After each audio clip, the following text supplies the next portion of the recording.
Episode 32, All by Myself.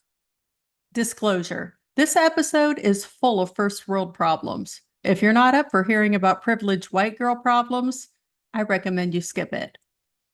A couple of weeks ago, as Corey and I were walking to the Fields Park, a dozen blocks or so from our home, he casually mentioned that he was experiencing FOMO around missing his 40-year high school class reunion. I stopped in the middle of the sidewalk on Northwest 10th Avenue and said, "Then you should go." The planned take the new compact camp chairs for a spin at the park and read event turned into, let's see if we can find Corey a round trip ticket to the Eastern Iowa Airport in Cedar Rapids on short notice event. And half an hour later, he was on the phone with his mom to tell her to expect a visit in a week and a half. Eventually, a few phone calls, a few canceled and rebooked flights later, and he had a one-way ticket to Minneapolis to meet his friend Dave for a week-long fishing trip at Leech Lake ahead of the City High reunion. He'd be leaving 5 days later. As the whirlwind of planning and packing leading up to the trip unfolded with little fanfare, I began contemplating how I wanted to spend the 3 weeks by myself at home. Actually, just saying that now, I realize I haven't spent 3 weeks on my own in 36 years. The first evening was easy. I dropped Corey at the airport Friday afternoon before meeting a friend for happy hour in Vancouver. We had a wonderful time. I returned home looking forward to a quiet evening in the queen-size bed to myself. The following day, on my walk, I decided what I really wanted was to do a reset of my life. What do I mean by that? First of all, don't freak out. Let's start with this. You know how when you go clothes shopping with a friend, you tend to pick clothes that skew to their style instead of choosing items that might be more in line with what you'd like to wear? You tend to make a purchase influenced by their opinion. No? Just me? I've learned that I always clothes shop best when I'm by myself or when I shop with my daughter. My daughter gets me. I've even learned to shop with the help of a stylist and maintain my own point of view. In fact, this is how I've refined my style over the years. But when I shop with a girlfriend, I find that things just get a little muddled. When I worked with clients, I managed my own schedule, working independently, mostly from home. Post-COVID, I've worked exclusively from home, always on my own schedule. But I worked around Corey's schedule, meaning weekends and evenings, he was home. Wednesdays and Fridays, he worked from home. So I adjusted my activities accordingly. But I still had 24 hours a week dedicated completely to me and my alone time. Then he retired, which means he's been home 24/7 for 4 months. Of course he hasn't, but there's not been a time when I could count on him being gone. Does that make sense? He's never happier than when we're together, out and about, whether it's walking, exploring, or on the hunt for a specific household item. He likes to go, and not alone. For anyone who hasn't figured out the clothes shopping analogy yet, I'll spell it out for you. I love that man dearly, but I'm finding that sometimes I'm choosing things that aren't really for me. Not that everything has to be. I guess maybe I'm feeling like I'm getting a little lost, like I've forgotten what I want. What do I want? What do I want my days to look like? What do I want to prioritize? Hence the idea of the reset. Sounds easy, right? He's gone, so I have plenty of time and few distractions. What could go wrong? Well, I'll tell you. First of all, and this was a surprise, I missed him terribly.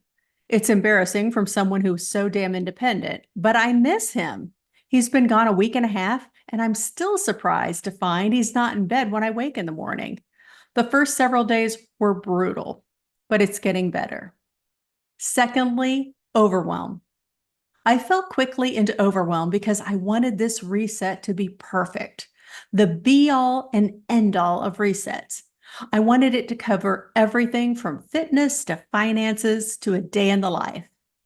That was some foolishness. And I'm a little shocked that it took a few days for me to work myself out of it. But finally, Saturday, a full week after he left, I found some clarity. Thank goodness he's gone for 3 weeks. Otherwise, I wouldn't have time to start implementing this thing. So, how did I move past the overwhelm and find clarity? By letting go of perfection, by remembering that small steps count, that even if I don't know where I'm going and I can't see very far in front of me, I can see enough.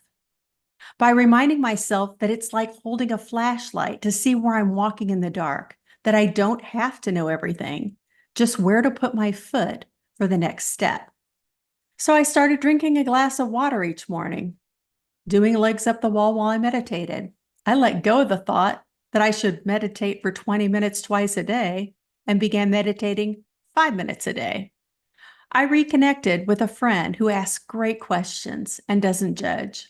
I went for walks, sometimes twice a day. I asked myself, what would it look like if it were easy?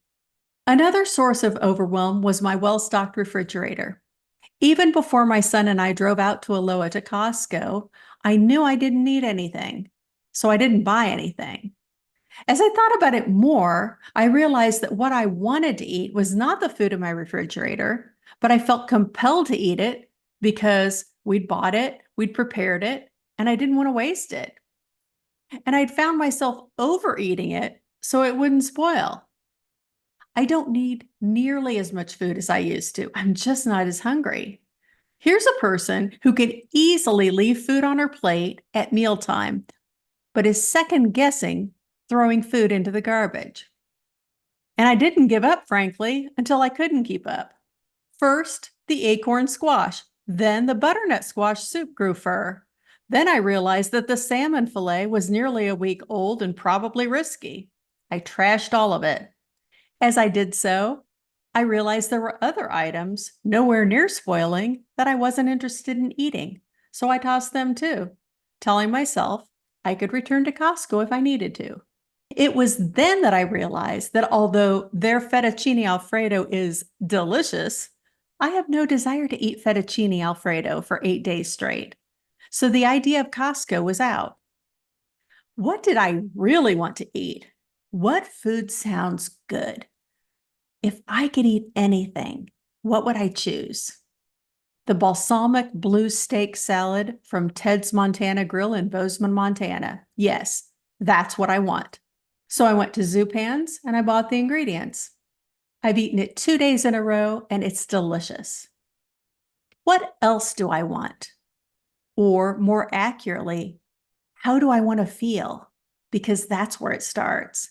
The good news is Corey's gone for another week or so, so I have time to keep figuring this out.